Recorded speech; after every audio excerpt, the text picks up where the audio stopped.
Welcome to Anthology. In this quick little video, we'll go through some of the core tools that you can use for managing your special orders, sometimes called customer back orders.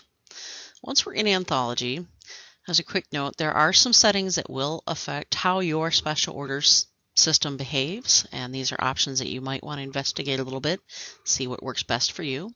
So under Tools, Options, under the Cash Register tab, you'll see there's a few different settings that affect whether you want the system to prompt you if an item looks like it might be a special order pickup during a cash register sale. Also, if you want to use the new system versus the old system. And in real short, the old system is much more about letting the program show you if you need to order more copies, if it is already on order, or if it should be ordered, whereas the new system gives you a lot more granular control. It lets you go in and show that Joe's request was taken on this date, it was going to be received on this date, and your receiver would get a notification that this is Joe's copy on PO number 300 and that it needs to be have a repr printed and put onto that special hold shelf for when the customer comes in. Many new stores do tend to prefer the new system because it gives them a much more granular control, but there is more information out there if you have questions. There is also a control to say if your store's policy is to calculate the total cost of an item for a customer with any sales discounts they might have sort of upfront when you're taking the special order versus your store prefers to deal with that detail after the fact when they're picking it up. There are other special order controls that do come into play. As I said, there are more details in the help system and other training videos that will help you a little further on that, and we'll touch base on those towards the end of this video. In general, though, when you're taking a special order, you're in the cash register. You may have already selected the customer name. And if you know that it's going to be a special order, maybe up front as you're going to be searching for it, you might select the F5 Take SPO button. And you can see here we now are showing a deposit field. So if somebody was to request a copy of this title, you could see that its retail price is $26.99, but maybe they're only going to pay $5 ahead as a deposit.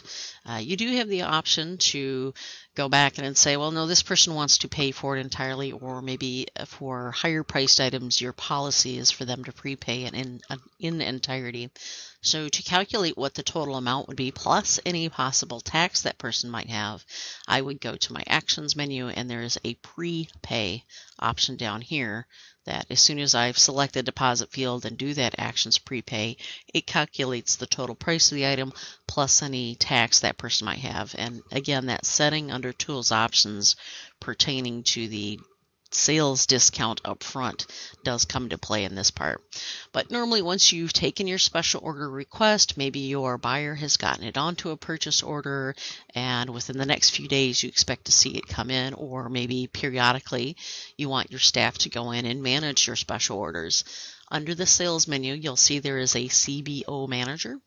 And this gives you quite a few different controls. It lets you see all the current outstanding special orders, whether they were coming through the cash register special order or coming through as the mail order or the customer order module, usually saved for much larger school or complicated orders. But you can also say, just show me the new stuff that just came in. But I can also sort by date and go to the very last few items to see what recently came in. So here are some of my newest special order requests. I can scroll over and see things like this one is already on order, and this one was prepaid. There was a deposit amount put down. I do have the ability to go in and record when was the last time I notified a customer that an item was in, and I can just track that as I'm going through and save my changes as I update those records. I can also add additional notes. Perhaps the customer says, hey, can you call my cell phone? Don't call our house number because it's a birthday present. You can put in special notes in here as well as you need. But at some point, if somebody still hasn't come in and picked up a title, maybe it's a few months later, a few weeks, whatever the store policy is, this CBO manager lets you kind of handle those situations. Now I've got mine sorted by date, so if I look at the very top, I still have items from 2010. Chances are the person's not going to come back in for those.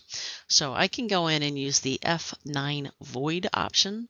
And once I say F9 void, it'll give me a few choices. Now let's use something that's a little more recent. Maybe the person has called in and said, well, I actually found it somewhere else. I didn't really want that title after all. So I can say F9 void, and it's going to warn me, hey, there was a deposit associated with this item. So I say, yes, I still want to void it, but it gives me a couple of choices. And to go over briefly what these choices mean.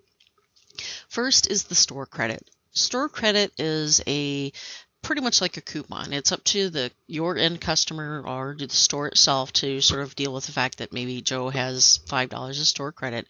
We do not track a running total when you assign a store credit. It's really just a piece of paper. So if you want something a little more permanent, you might actually want the second option, which is the cancellation document that prints a much nicer 8.5 by 11 invoice type piece of paper that perhaps you just keep it with your paperwork so that your buyer knows that this was a canceled deal, or you give that copy to the customer itself as proof that yes, we canceled that. Cancellation document is just about printing a piece of paper. Again, it's not any kind of reversal of funds or any kind of credit. It's just about keeping or having a nice record that was done. If you do need to give funds back, maybe you're going to pay them back in a check, or you just give them cash. This is outside of the store credit. Or if they paid with a credit card, you could do the payout and say, okay, we're going to pay out to the credit card that we did. And you do automatically get the little payout pop-up window along with what tender type you're going to pay out. You can adjust or modify the dollar amount, but this is exactly what they prepaid in advance. And there are other details here as well that you can also update in the notes or the comments field. But once you've gone in and you've said that you wanted to void, like I said, you either can do the store credit, the cancellation, or the payout.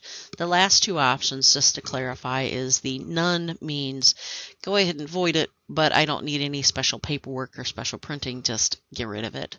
Whereas the cancel is, no, I made a mistake, I didn't want to void it, just keep it so I can cancel and sort of back out of that option that I took.